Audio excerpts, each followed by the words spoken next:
This is a PVC union, which basically means it's used to connect two PVC pipes, and it's glue connections on both sides.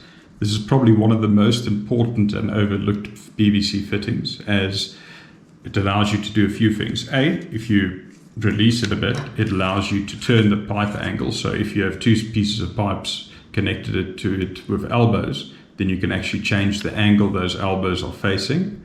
It's also a very useful disconnect for if you made a mistake somewhere, that you can disconnect just that one section of pipe. To disconnect, you simply unscrew it and remove it.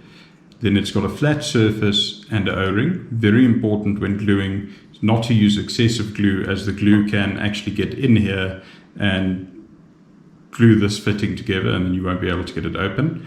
A good thing to do, a good practice, is to actually put a little bit of Vaseline on this O-ring, as it just makes it easier to be able to disconnect it later on.